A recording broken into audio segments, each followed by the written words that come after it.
Hi everyone, it's Danger Dan here, and today I'm going to take you through how to complete a task risk assessment covering off steps 1 to 5, which is the TRA table. So firstly, an overview of the process. It's a 5-step process, so it's easy as counting to 5, and we're looking for a task breakdown, hazard identification, assessing the initial risk, implementing controls, and then lastly evaluating the residual risk level.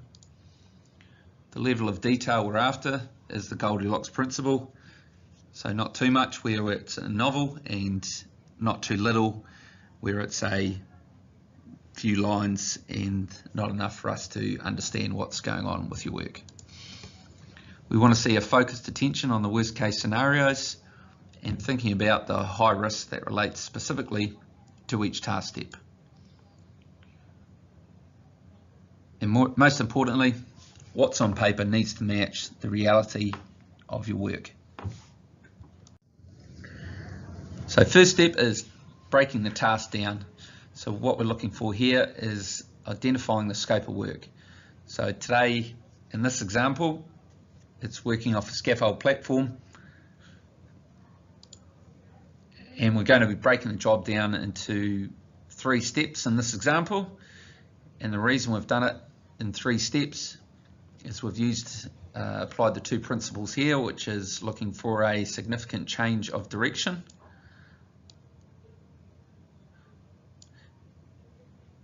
and also considering when a new energy source is introduced.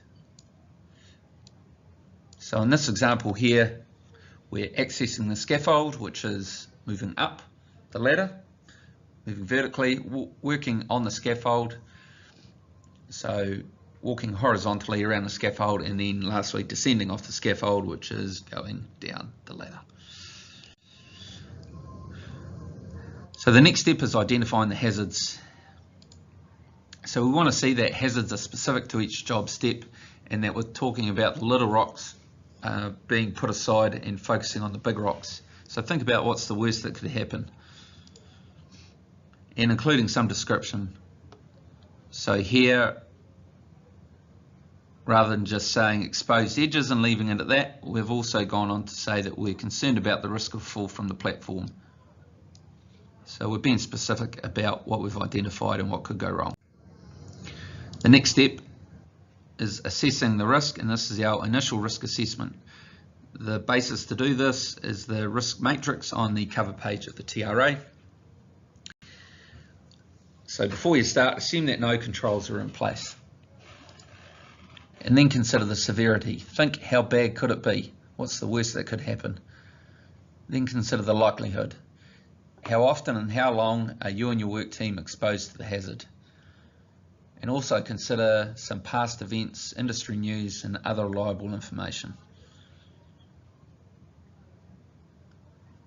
Once this is done, you'll come up with your risk level, which will either be high, medium, or low.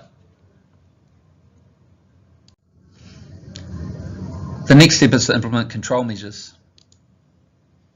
Consider the hierarchy of controls, which is starting with elimination, working your way down to PPE as the last resort. These are detailed further on the overview page of the TRA document. Further to this, consider applying group controls over individual controls. That's to say, implement controls that will protect a number of people versus controls that will just protect a single person. Consider preventative controls and recovery controls and the difference between those. Preventative controls will reduce the likelihood of the unwanted event, and recovery controls will minimize the severity or the level of harm.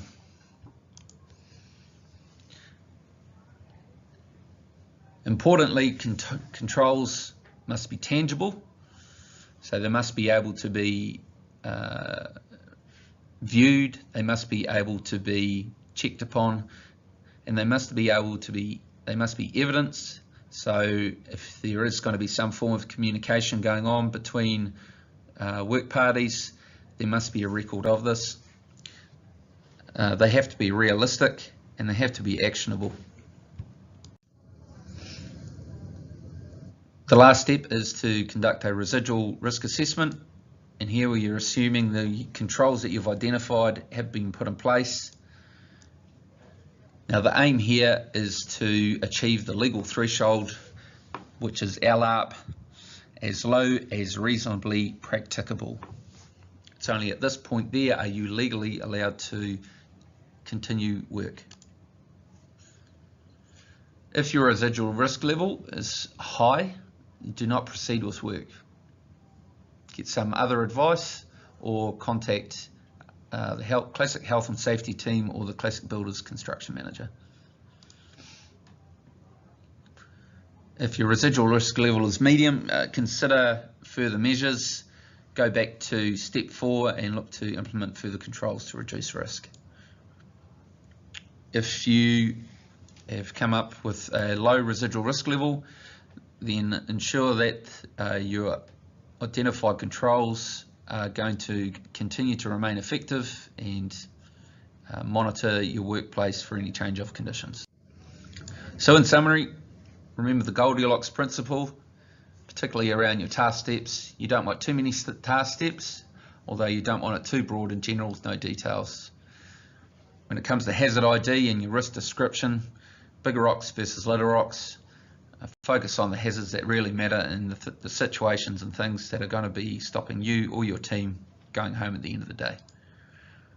For your initial risk assessment, assume no controls are in place. When you're implementing controls, aim for LARP. Consider the hierarchy of controls, the difference between preventative and recovery controls, and implementing group controls ahead of individual controls. And the residual risk level is a guide for what to do next. As we mentioned earlier, most importantly, the paper has to equal the reality. Thanks for your time. I hope you found this useful. Any questions, please get in touch with us. Drop us a line at healthandsafety@classicgroup.co.nz. Cheers.